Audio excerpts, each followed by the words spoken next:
history. Why were you so good at that age, do you think? Yeah, I mean, I had a lot of good opportunity, and yeah, I mean, I don't know why. I mean, you play with good players. You're out there quite a bit, and I mean, yeah, I mean, I love overtime. Were you aware of that stats? No, I wasn't. I mean, no. Now you are. Yeah, now I am. What's the key of being a clutch player? I think you gotta want to be the guy. And I think when the puck's in your stick, I mean, you see it with Cole last night. I mean, he gets the puck and you almost know he's going to score or at least have a good look. And I mean, he creates room for himself. He has a great shot, and yeah, I mean, he enjoys that moment. So I think he lives up to that, and he's a really special player. Question of time and space also. More spaces obviously during the overtime. Yeah, I mean, there's three guys on the ice, so I mean, you beat a guy or a guy gets picked or something, you usually have an odd man rush or a little 2-on-1. So I think, yeah, I mean, you got to play smart, and I mean, you do that, you're going to get good looks. When you share the room, the bench, and the ice with players like Cole, can you feel it when you see him that he has that confidence, that clutch player? Yeah, for sure. I mean, even just every day in practice, I mean, he's got to have the most energy I've ever seen in a person. I think it's contagious. So, I mean, being around him, being his teammate is something that I don't take for granted. Did you ever play with a player that has that good of a shot? Calgary, maybe? I don't think so. No, I mean he's a shooter, and I mean he finds spots, and I mean he scores goals that a lot of guys can't score. So I think, like I said, he's a special player. He wants to be the guy, and like I said, he lives up to that. Where do you see room for growth in his game? Maybe he's already such a good player, like you said, but where do you see growth? Yeah, I mean I'm sure he wants to grow everywhere. I think you see his work ethic. He's flying around in practice every day. He cares. He watches video. He does the little things. So, I mean, I think he's got a lot of room to grow. And I mean, from where he's at right now, I mean, you can only imagine how good of a player he's going to be. Thanks, Sean. Merci, Sean. Thank you. Sean.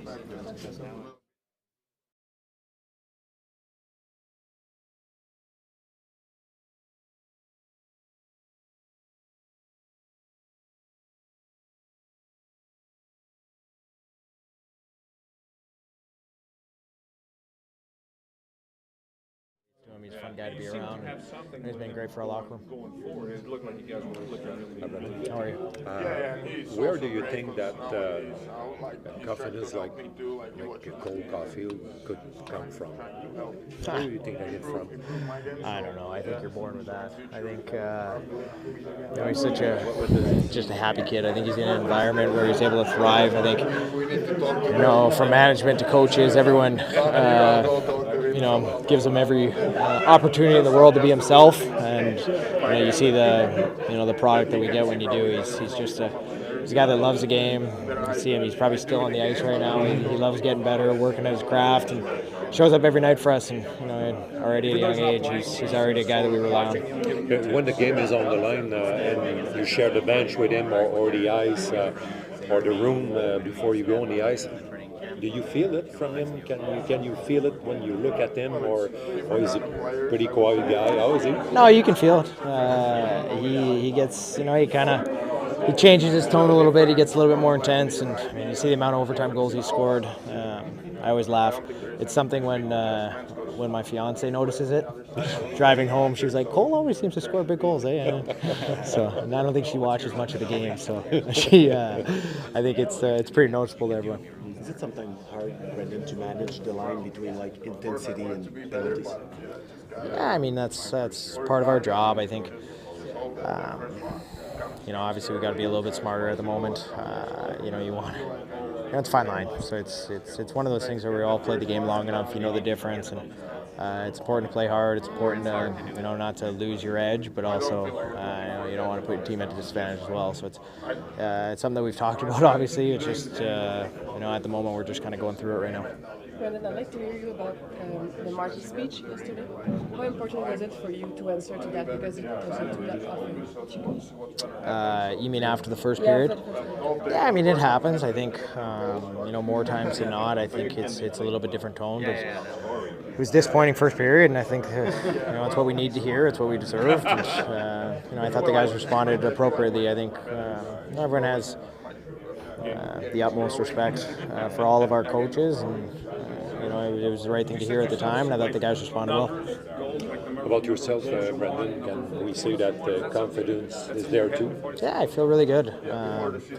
I feel like every game, outside of the first one, didn't like my first game of the year, but outside that, I've liked every game I've played this year. So, feeling comfortable, playing with a line that I think really is helpful to my game, and two very easy players to play with, and it's going well right now. So hopefully we continue it. Over the last month, did you keep that important line of communication with Marty? Yeah, I think. The relationship players-coach or veteran coach. It's probably one of his greatest strengths. I think it wasn't long ago he was sitting in our spot. He's been through a lot, and he understands a lot of different situations. I think he can relate to pretty much every single guy in our locker room. So he's always, if you're off or you're maybe not feeling as confident as you need to be, he always notices and he comes to you, and it's just either an ear to listen to, give you advice. But yeah, he certainly, it's a real strength of his. Merci, Brendan.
I have no idea.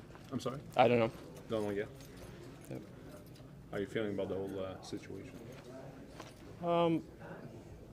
Just have to stay patient, do my job. That's kind of it. Did you expect after the camp to go down? I mean,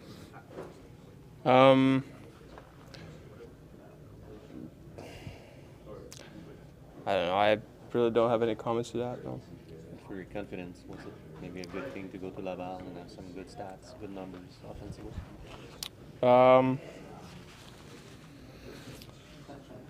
I don't know. Probably. Maybe.